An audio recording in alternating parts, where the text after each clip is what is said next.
কি পরিমাণ পরকিয়া ইদানিং কালে আইসা প্রতিদিন বিবাহিত নারী কি পরিমাণ অন্য পুরুষের কাছে দৌড়াইতেছে, বিবাহিত পুরুষ কি পরিমাণ অন্য মহিলার কাছে দৌড়াইতেছে। কারণটা কি? হঠাৎ এটা এরকম বাইরে গেল। শারীরিক সক্ষমতা নাই, যার কারণে নারী অন্য পুরুষ তালাশ করছে, পুরুষ অন্য নারী তালাশ করছে। বুঝেন নাই কথা? এটা কারণটা কি? তাহলে উল্লেখযোগ্য হারে প্রতিদিন খুন করে ফেলে, ডাইরেক্ট পরকীয়ার স্বামী মহিলারে খুন করে ফেলে, মহিলা পুরুষরে খুন করে ফেলে। এটা কি? এরকম জঘন্যতা গত 30 বছর আগে আমাদের পৃথিবীতে, আমাদের এই বাংলাদেশে তো কেউ কল্পনাও করে না। 10 গ্রামে 2-4-20-50 বছরে কোন সময় হয়তো একজন চরিত্রহীন মহিলা 10 গ্রামে ধরা খাইছে, একজন খারাপ পুরুষ, খারাপ মহিলা। গ্রামবাসী মিনিটের ভিতরে একত্র হইয়া তারে গ্রাম ছাড়া করছে, এলাকা ছাড়া করে দিছে। চুল কাইটা, মাথা নেড়া কইরা, সবার সামনে মেলের মধ্যে বিচার করাইয়া, নাকে খত দিয়া, এরপরে তারে গ্রাম ছাড়া করছে। তুই অসৎ, তুই আরেক বেডির ঘরে উকি দিছত কেন? এরকম ছিল না? কই গেল সেই সময়? তাহলে প্রতিদিন পত্রিকার শুধু যে খবরগুলো আসে, পত্রিকায়, নিউজে, মিডিয়াতে, চ্যানেলে, সংবাদ যে বিভিন্ন চ্যানেলে পড়ে, ওখানে খবর নাও ভাই। বিষয়টা হলো এই গুনাহ, এই মোবাইলের নারী দেখা, ছবি দেখা, অশ্লীল দৃশ্য দেখা, যার ফলে সে নিজেও জানে না। আমার কাছে কিতাব আছে, আর কেমনে বললে বুঝবা? আমাদের কাছে স্পষ্ট কিতাবে লিখছে, প্রত্যেক মানুষ, এই কথাটা মনোযোগ দিয়ে শুনুন, মানুষের বৈধ হালাল চাহিদা যখন পূরণ করে স্বামী স্ত্রী, তো সেটা সে নিয়ন্ত্রণ থাকে, কারণ সে জানে সে আমার বৈধ স্ত্রী, সে আমার জিন্দেগীর সঙ্গী। কিন্তু হারাম যখনই যে যেখানে নিজের হাত দ্বারা হারাম চাহিদা পূরণ করুক, অশ্লীল দৃশ্য দেখে পূরণ করুক, আর হারাম নারীর সাথে হারাম প্রেম, হারাম সম্পর্কের মাধ্যমে পূরণ করুক, ওই নাফরমান, ওই মানুষরূপী জানোয়ার, ওই চরিত্রহীনের নিয়ন্ত্রণ থাকে না। সে এই পরিমাণ তখন হারাম জিনা আর ব্যভিচার আর অশ্লীলতা করে নিজের হাতে নিজের শরীর, নিজের জীবন নষ্ট করে। কারণ অর্থ গুনার অসভ্যতার চাহিদার কারণে শয়তান তখন তার উপরে পুরা সাওয়ার হয়, পুরাপুরি সাওয়ার হয়, তখন তো তার আর নিয়ন্ত্রণ থাকে না, তার ভিতরে তো স্থিরতা থাকে, পাগল হয়ে যায়, সে কুত্তার মতো হয়ে যায়। এই জন্য তোমরা অল্প বয়সী ছেলে, তোমরা দাঁড়াও এখানে সোজা, তোমাকে বাচ্চা মুরব্বীরা এখন দেখুক, তোমরা 100 ছেলে দাঁড়াও, তোমাদের এত কম বয়সী ছেলে 18-20 বছর মাত্র, চেহারা আরেকটু নাদুস নুদুস থাকার কথা, আরেকটু সুন্দর থাকার কথা, কিন্তু তোমরা এত কম বয়সী ছেলের সাফা এত ভিতরে কেন? চোখ এত ভিতরে কেন? খোদার কসমের অন্যতম কারণ এই মোবাইল, এই নারী দেখা, এই ছবি দেখা, এই অশ্লীল দৃশ্য দেখা। তুমি ভুল করছো আব্বা, একদিন তোমায় থামে যাইতে হবে, পৃথিবী থামবে না, সূর্য উঠবে, চাঁদও উঠবে, নেককার ঠিকই থাকবে, কিন্তু তুমি আটকায় যাবে, একদিন তোমার হাতে তুমি আটকায় যাইবা, তোমার কপাল তুমি চাপড়াইবা। ইয়া লাইতানি ইয়া ওয়াইলাকা, কোরআনে আছে, নাফরমান নিজের কপাল নিজে চাপড়ায়। আল্লাহ বলছে নাফরমান নিজের আঙ্গুল নিজের দাঁত দিয়া কামড়াইয়া এভাবে ছিঁড়ে ফেলবে, আফসোস করবে, আফসোস করবে, আর বলবে ইয়া লাইতানি লাম আত্তাখিজ ফুলানান খলিলা। আহা, হায় হায় হায়, আমি যদি অসৎ তাকে, ওই নষ্ট চরিত্রের লোকটাকে, ছেলেটাকে, মেয়েটাকে যদি বন্ধু না বানাইতাম, তাহলে তো আজ আমি বরবাদ হইতাম না। এজন্য প্রিয় ভাই, অনুরোধ করছি, শুধু একজন বক্তা না, শুধু ওয়াজ করতে আসি নাই, আমার কষ্ট হয়েছে রাস্তাটা আসতে, আমার ধারণার চাইতেও ভিতরে।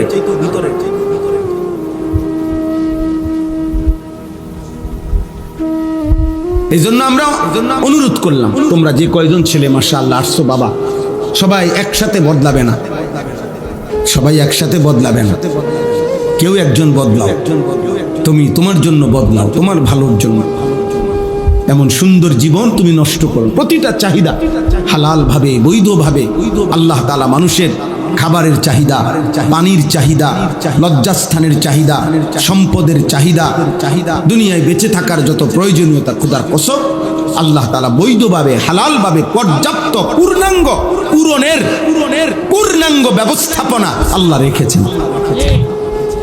খাবারের চাহিদা আল্লাহই পূরণ করবে, পানির চাহিদা আল্লাহই পূরণ করবে, লজ্জাস্থানের চাহিদা আল্লাহই পূরণ করবে, সম্পদের চাহিদা আল্লাহই পূরণ করবে, বেঁচে থাকার সমস্ত উপকরণ আল্লাহ কোরআনে বলছে হুয়াল্লাযী খালাকা লাকুম মা ফিল আরদি জামিআ, বান্দা এই জমিনের সব আমি তোমাদের জন্য সৃষ্টি করেছি।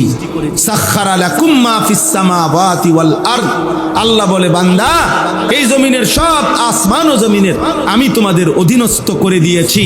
ওয়াজাল্লালনা লাহুম ফামিনহা রাকুবুহুম ওয়া মিনহা ইয়াকুলুন, আল্লাহ বলেন চতুষ্পদ প্রাণী আমি তোমাদের অধীনস্থ করে দিয়েছি, যার ফলে কোনোটা তোমরা চড়তে পারো বাহন হিসাবে, গাধা, ঘোড়া, খচ্চর, উট, আবার কোনোটা তোমরা জবাই করে খাইতে পারো তোমাদের জন্য, গরু, ভেড়া, বকরি, দুম্বা, উট, ছাগল, মহিষ, এগুলো তোমরা খাইতে পারো।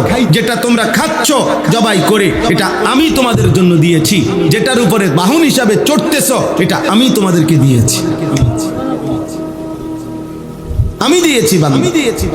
হুয়াল্লাযী জাআলা লাকুমুল আরদা যালুলান ফামশু ফি মানাকিবিহা ওয়া কুলু মির রিজকি ওয়া ইলাইহিন নুশুর, আল্লাহ বলে বান্দা বিশ্বাস করো, এই জমিন পুরাটা, পৃথিবীর পুরাটা মাটি আমি আল্লাহই তোমাদের অধীন করে দিয়েছি, তোমাদের ব্যবহারের উপযোগী করেছি। এমন বানাই, পানির মতো বানাই নাই, তাইলে মাটি হবে কিভাবে? আবার একদম এত ফোমের মতো নরম বানাই নাই, তাইলে স্থির হইয়া দাঁড়াইবা কেমনে? আবার পাথরের মতো শক্ত বানাই নাই, তাইলে তোমাদের খাদ্য, খাবার, ফুল, ফল, ফসল উৎপন্ন হবে কিভাবে? এবং তোমাদের পিলার ঘরের খুঁটি তোমরা কিভাবে গাঁড়বে? আল্লাহ বলেন যেমন মাটি হইলে তোমরা দাঁড়াইতে পারো, যেরকম হইলে শুইতে পারো, যেরকম হইলে হাঁটতে পারো, যেরকম হইলে ফসল ফলাইতে পারো, যেই রকম হইলে তোমাদের বসত ঘর তোমরা স্থাপন করতে পারো, এমন সমস্ত প্রয়োজনের উপযোগী করেই আমি আল্লাহ এই মাটি বানাইছি। বাহ বাহ, সুবহানাল্লাহ। এমন মালিকরে সেজদা না দিলে নাফরমান, তুই মানুষ হইলি কেমনে নাফরমান? এই জানোয়ার, বেনামাজি তুমি জানোয়ার না তো জানোয়ারটা কেন? সেজদাবিহীন নাফরমান, ওই জীবন তো জানোয়ারের জীবন, ওই জীবন তো কুত্তার জীবন, হাইওয়ানের জীবন। একবার ভাবো, আল্লাহ তাআলা বলেন আমি বানাইছি মাটিটা, আমি বানাইছি, ওয়াস-সামাআ বানাইনাহা, আসমান আমি বানাইছি, ওয়াল আরদা ফারাশনাহা, জমিন আমি বিছায় দিছি, ওয়াজআলনা বাইনাকুম ওয়াজআলনা ফাওকাকুম সাবআন শিদাদা, আসমান আমি বানাইছি মাথার উপর, ওয়াজআলনা নাওমাকুম, ঘুম আমি বানাইছি, ওয়াজআলনান নাহারা, দিন আমি বানাইছি আলোকিত, ওয়াজআলনাল লাইলা, রাত্রি আমি বানাইছি অন্ধকার, অন্ধকার আমি বানাই, আলো আমি বানাই, রোদ আমি দেই, বৃষ্টি আমি নামাই, ফল আমি উঠাই, ফসল আমি উঠাই, গাছ আমি বানিয়েছি, পাহাড় আমি স্থাপন করেছি, জমিন আমি বিছায় দিছি, সূর্য আমি স্থাপন করেছি, চাঁদ আমি স্থাপন করেছি। এত কিছুর বিনিময়ে বান্দা আমি একটা সেজদাও পাবো না? ছি তোর কপাল, তোর তোর কপালে,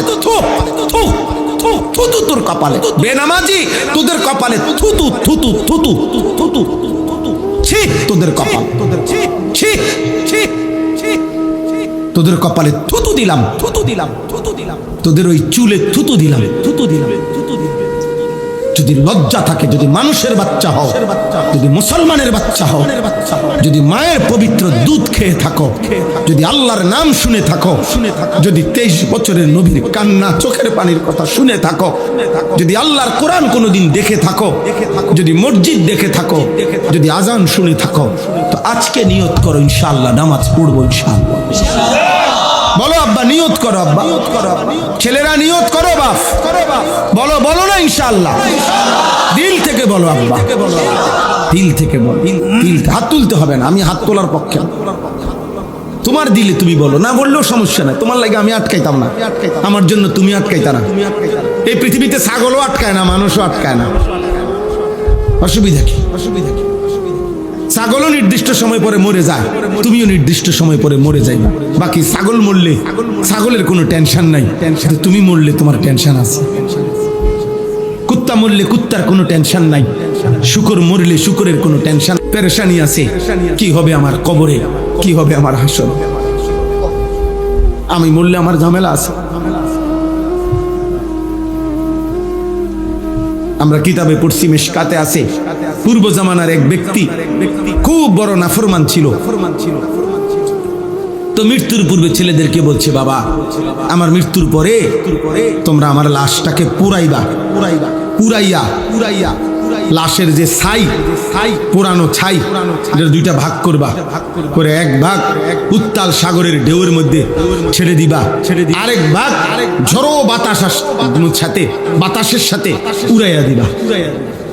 আমার ছাই বলছে, কেন বাবা? কেন? বলছে, আব্বা আমি এই পরিমাণ নাফরমানি করছি, আজ আমার মৃত্যুর পূর্বে মনে হইতেছে আমার মরলে আমি, আর আল্লাহ যদি আমারে ধরতে পারে, আমার মেরে লেবে, আমারে শেষ করে লেব, আমারে আযাব দিয়া শেষ করে ফেলবে আল্লাহ, আল্লাহ যেন আমারে ধরতে না পারে। এই জন্য আমার লাশ পুরাইয়া দিবা, আমার ছাই বাতাসে উড়াইয়া দিবা, আমার ছাই সাগরে ভাসাইয়া দিবা। হাদিসে আছে, লোকটার ইন্তেকালের পরে ছেলেরা এটা করছে, আল্লাহ তাআলা সমস্ত ছাই আবার একত্রিত করে ওই লোকটাকে জীবিত করে আল্লাহ জিজ্ঞেস করছে, আমার বান্দা এমনটা তুমি কেন করলা? বান্দা চোখের পানি ফেলে বলছে, আল্লাহ শেষ মুহূর্তে হলো আমি আপনারে ভয় পাইছিলাম, আপনাকে মৃত্যুর পূর্বে ভয় পেয়েছিলাম মাওলা, ভুল বুঝতে পারছিলাম, কোনো উপায় না দেখা আপনার আযাব থেকে বাঁচার জন্য এটা করছিলাম। আল্লাহ বলছে, যা বান্দা, মৃত্যুর পূর্বে হলেও তো আমারে ভয় তো করছিলা, যা আমি তোরে মাফ করে দিলাম। হাদিসে আছে আল্লাহ তাকে মাফ করে দিয়েছে, কিন্তু বুঝতে তো হবে মৃত্যুর পরে তৌফিক তো হইতে হবে মৃত্যুর পূর্বে। যদি তুমি ফিরতে না পারো, বলেন না, ওই লোকটা তো বুঝতে পারছে, কিন্তু ফেরাউন তো বুঝতে পারেনি, কথা বলেন না, ভাইয়া বুঝো নাই? তুমি আমি এ কথার উপরে যে না আমি মৃত্যুর পূর্বে তওবা করে নেব, কিন্তু তুমি যে তওবা করবা এটা বুঝ আসবে, এটা না আসলে বুঝেন নাই কথা? না আমার যদি এই কথাটা যেখানে না আসে, বুঝেই না আসে, আল্লাহ যদি আমার সেই তৌফিক না দেয়, হ্যাঁ আল্লাহ তো আবু জেহেলকে সেই তৌফিক দেয় নাই, কত মৃত্যু পর্যন্ত গাদ্দারি করছে।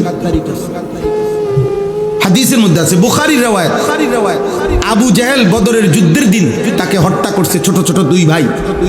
আমরা শুনছি না এটা, কত ঘটনা এটা শুনছি, ওইখানে আছে হাদিসের মধ্যে হযরত আব্দুল্লাহ ইবনে মাসউদ রাদিয়াল্লাহু তাআলা আনহু তার কল্লা কাটছে আবু জেহেলের, এই কল্লা কাটবার মুহূর্তে শেষ অবিহি রামাক, বুখারীর ইবারত হলো আবু জেহেলের নিঃশ্বাস শেষ অবস্থা, নিঃশ্বাস আর জায়গা এই সময় আব্দুল্লাহ ইবনে মাসউদ রাদিয়াল্লাহু তাআলা আনহু তার এরকম, এটারে কি কয়, মানে কণ্ঠনালীর এখানে পাও দিয়া, মানে পাও দিয়া মানে ফাড়া দিয়া তারে বলছে, লাকাদ আখযাকাল্লাহ ইয়া আদুওয়াল্লাহ, হে আল্লাহর দুশমন, আল্লাহ তোরে বেইজ্জতি করলো তো, কম তো অহংকার করস নাই, আজ অপমান হলি তো।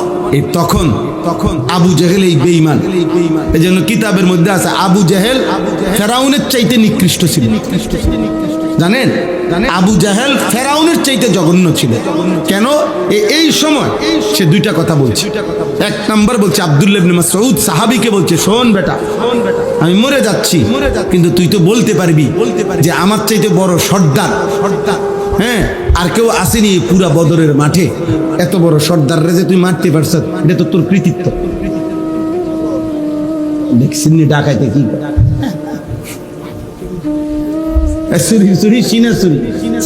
সেইটা বলছে। এক, দুই নাম্বার বলছে আব্দুল্লাহ শোন, আমার মৃত্যুর পরে আমার যে কল্লা কাইটা ফেলবি, তুই কল্লা বাড়াইয়া কাটবি, বুক সহ বুক বাড়াইয়া কাটবি, যাতে বাকি লাশটির লগে আমার কল্লা রাখলে দূরের থেকে মানুষ বুঝে এটা সর্দারের লাশ। আবু জাহেল কত বড় গাদ্দার, কত বড় গাদ্দার। হ্যাঁ, এটা হাদিসের কথা। প্রিয় ভাই আমার, বন্ধু আমার, কিশোর নওজওয়ান, এমন সুন্দর হায়াত নষ্ট করো না। আর আসবে না তুমি পৃথিবীতে কোনোদিন। যদি আজ চলে যাও, কিংবা কাল, কিংবা পরশু, চলে যেতেই হবে, ফিরতেই হবে। ওয়া ইলাইহিন নুশুর। আল্লাহ বলছে, বান্দা জমিন আমার, ঘোরো, অসুবিধা নাই, গোটা পৃথিবী তুমি হাঁটো, ফামশু ফি মানাকিবিহা, আমার মাটির উপরে যেখানে মন চায় থাকো, দেশে থাকো, অসুবিধা নাই। বিদেশ যাবা, যাও, বিদেশের মাটিটাও আমার, আমেরিকার মাটিও আমার, বাংলাদেশের মাটিও আমার, সব মাটি কার? যাও বান্দা, কোনো অসুবিধা নেই। দেশে থাকো, গ্রামে থাকো, নয়তো শহরে থাকো। ওয়াকুলু মির রিজকিহি, আমার রিজিক খাও, তালাশ করো, উপার্জন করো, খাও, কোনো আপত্তি নেই, তোমার জন্যই তো বানাইছি আমি। পৃথিবীর সব নাজ ও নিয়ামত তো বান্দা আমি তোমার জন্যই বানাইছি, এগুলো আমি আখিরাতে নেব না। দুনিয়ার এই খানা দিয়ে তো আমি বেহেশতে দেব না, দুনিয়ার এই খানা দিয়ে তো আমি আখিরাত নেব না। এবং আমি তো আমার ফেরেশতাদের জন্য এগুলা বানাইনি, আমার আখিরাতের জন্য বানাইনি, এগুলো এখানের জন্যই বানাইছি। এখানেই রাখো, খাও, অসুবিধা নেই, সবটা তুমি খাও, শুধু মনে রেখো ওয়া ইলাইহিন নুশুর, আমি আল্লাহর কাছে ফিরতে হবে। খাও, কোনো সমস্যা, শুধু কি মনে রেখো, কার কাছে ফিরতে হবে? কুল হুয়াল্লাযী যারাআকুম ফিল আরদ ওয়া ইলাইহি তুহশারুন। একই কথা। আল্লাহ বলছে, হে নবী আপনি বলেন, আল্লাহই তোমাদেরকে গোটা পৃথিবীতে ছড়িয়ে দিয়েছেন। আমরা কেন বাংলাদেশে, তারা কেন ভারতে, ওরা কেন পাকিস্তানে, ওরা কেন সৌদি আরবে, ওরা কেন ইটালিতে? আল্লাহ বলেন, এটা আমি ছড়ায় দিছি, আমার বান্দা, আমি আল্লাহই পৃথিবীময় যারা ছড়িয়ে দিয়েছি, আমি আল্লাহই জমিনের মধ্যে। আবার জাল যেমন ছড়াইয়া দেয় পুকুরে, জাল একটু পরে যিনি ছড়াইয়া জাল মারছে পানিতে, উনি আবার আস্তে টান দিয়া এটারে নিজের হাতে জমা করে ফেলে, করে না? তো ওয়া ইলাইহি তুহশারুন, আল্লাহ বলেন আবার গোটা পৃথিবী থেকে আমার বান্দা আমি আবার জমা করে হাসরের মাঠে নিয়ে আসব, আমি নিয়ে আসবো। ওয়া ইলাইহি তুহশারুন, আমি আল্লাহর নিকটেই আবার হাসর হবে, জমা হবে। হাসর মানে জমা, একত্র করার। যে হাসরের মাঠ মানে হলো একত্র করার মাঠ। তাহলে ইনশাআল্লাহ বাবারা, এবার বয়স্ক বাবা চাচা আছেন, আপনাদেরকেও বলি আব্বা, আলহামদুলিল্লাহ কিছু বয়স্ক চাচাও আছেন, আপনাদেরকেও বলি, গুনার উপরে আপনারা যারা লাগাতার এক তালে আছেন, আপনাদের কাছে অনুরোধ আব্বা, এটা অনেক বড় বাড়াবাড়ি, সীমা লঙ্ঘন। আপনারা মনে রাখেন, 60 বছর